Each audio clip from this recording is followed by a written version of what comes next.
But we began tonight's Spotlight on Education by talking about the new Alabama Office of Apprenticeship. It's headed by Josh Laney, and he joins us in studio. Josh, welcome to Spotlight on Education. Thanks, Don. Congratulations on your recent appointment. Thank you. I'm very proud to lead this new office. Governor Ivey announced your appointment, and apprenticeships are very important to her, are they not? Yes, sir, very important. In some of your other segments, you talked about shortages in the workforce, and that's a major issue facing our state, and Governor Ivey's taken a very active role in developing the Success Plus plan, 500,000 new certified workers by 2025, and apprenticeships is going to be one of the key tools in the toolbox to get that done.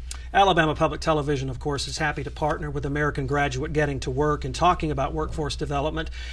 In doing so, you mentioned Governor Ivey's goal of 500,000 new members of the workforce. That has been called very ambitious, and she wants to get there in a couple of years. Can we do it?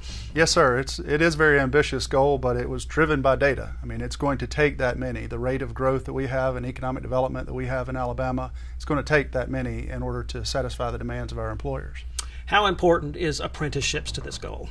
We believe important in all aspects because it can serve the needs of youth, it can serve the needs of adults who are already in the workforce, and it serves the needs of the employers who are facing issues with recruitment, retention, with getting people up to the high skill level of the work that they need now. When we talk about apprenticeships, they don't necessarily mean what they used to, right? Apprenticeships have sort of evolved. We have a modern day apprenticeship now, right? We do. We have a modern apprenticeship, which is much less rigid than some people have a perception of apprenticeships being. It's very flexible and it's very employer driven. So it looks at what are the needs of this particular occupation at this particular employer, and we customize it so that it meets the needs of the employer, but at the same time is also meeting the needs of the apprentice, no matter where they are in their stages in life, so that they can progress to the skill level needed to attain one of the high wage, high demand occupations that are available in the state. No matter where they are in their stage of life is very important to this conversation. We're talking about youth who may be in high school looking to a career path after they graduate, or to adults who are looking to look for a new career path. That's right. Youth can join apprenticeships as early as 16. There's a huge misconception, myth, urban legend, whatever, in the world that you have to be 18 before you can really get involved in the world of work. And that's simply not true. And our legislature in this past session passed an additional tax credit. They expanded the already existing tax credit for apprentices, new apprentices, up to $1,250, but then they added a $500 additional tax credit if that apprentice was under the age of 18. So 16 and 17-year-olds working in the workforce as apprentices. And that was done not because employers are going to pursue apprenticeships because of the tax credit. It was just the best affirmative signal that the legislature could send that it's not only okay to do youth apprenticeships, we know that's how you're going to have to meet your workforce demand.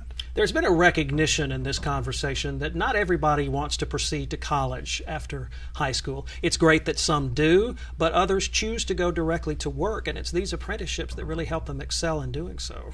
Absolutely. There's more than one route to post-secondary education. Nobody has any doubt that people need post-secondary education in order to progress in their career path. But in the United States and in Alabama, we have equated post-secondary meaning only college and university, and it really just means anything after secondary school.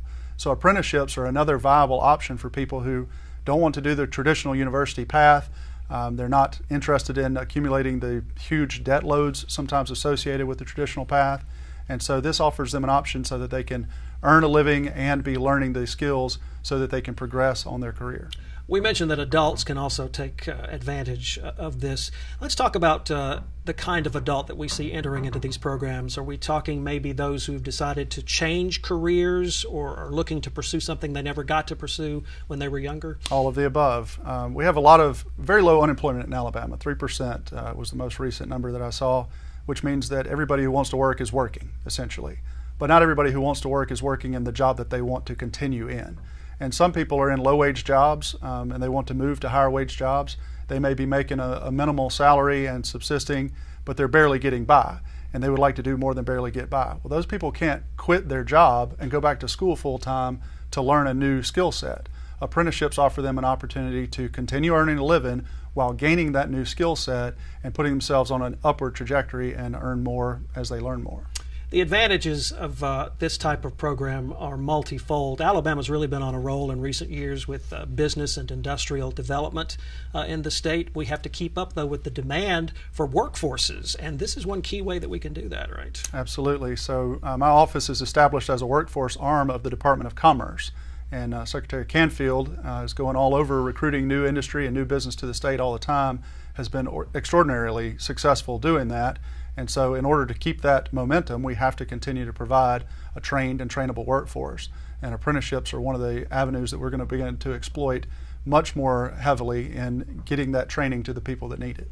You need a good relationship with business and industry, and I know you've been reaching out, and it's very encouraging, the work you've been doing so far, and I hope continue to do with business and industry at this vein. Yes, sir. Thank you.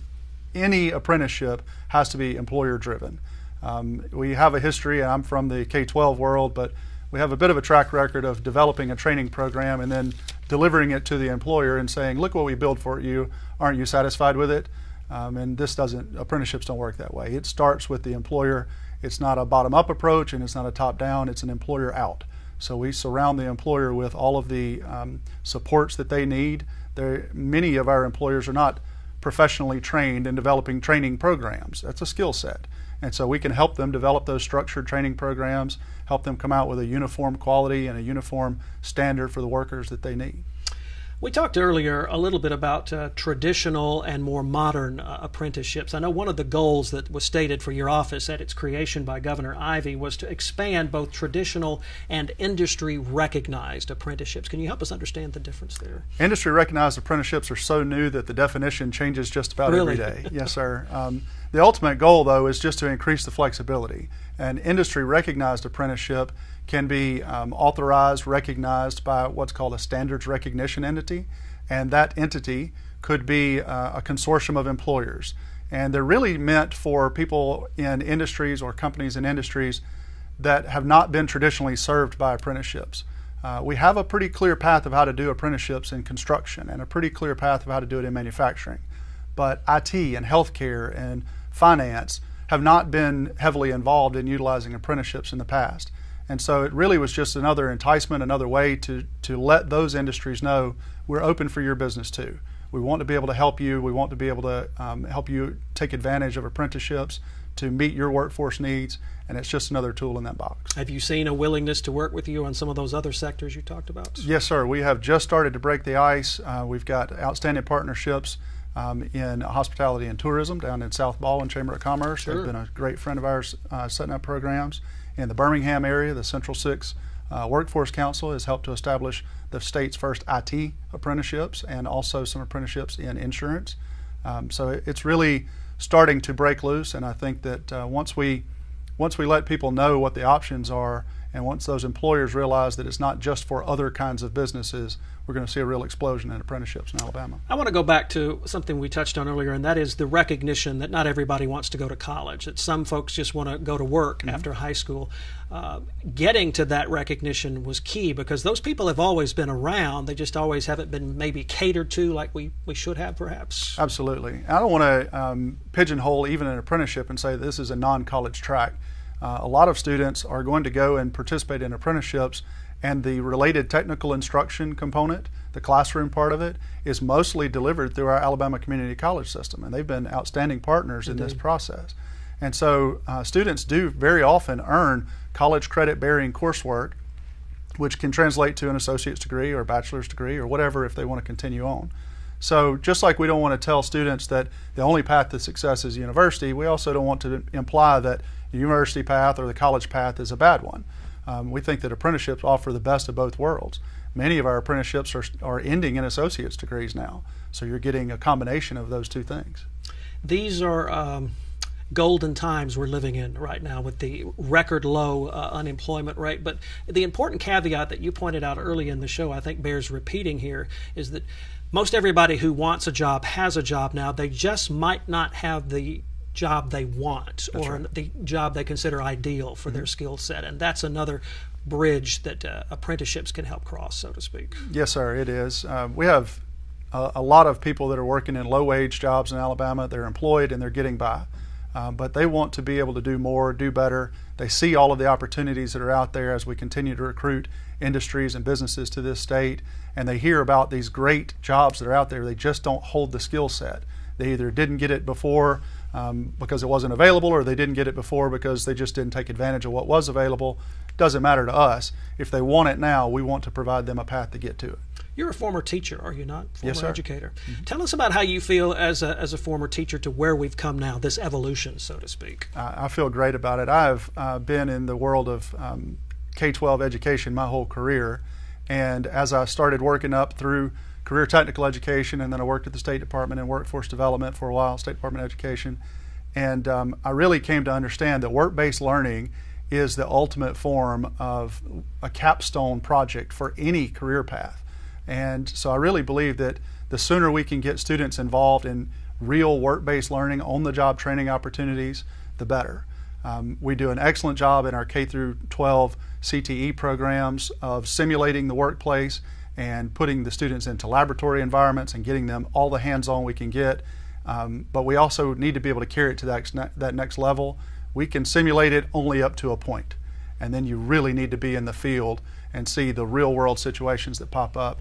And that's what our employers have told us, is that the difference is the real-world experience that candidate comes to them with. It's great to have lots of class time, it's great to have lots of lab time and lots of simulation, but nothing beats real-world experience. And I guess nothing beats also having Governor Ivey being on board as she is and creating this office that you now had. Absolutely. So we have really turned a corner with apprenticeships in Alabama. We're going to be registering our own apprenticeships independent of the U.S. Department of Labor. That's no slam on the USDOL. They have done a great job as much as they could, but we're really outpacing the ability of them to keep up with the work that we're creating. Wow. And they had a representative in the state, and he's done everything humanly possible, but it's one person. And so companies and employers and apprentices and schools have all just started overwhelming their system, and that has led to a slowdown, and we don't want to slow down. We don't want businesses to have to wait on bureaucracy or paperwork, and so we're looking to give them a much faster and more efficient customer service experience. Thank you for what you're doing. Yes, sir. Josh Laney is director of the new Alabama Office of Apprenticeship. It was a pleasure to have you on the show today. Thanks for having me. You bet. And Spotlight on Education. We'll be right back.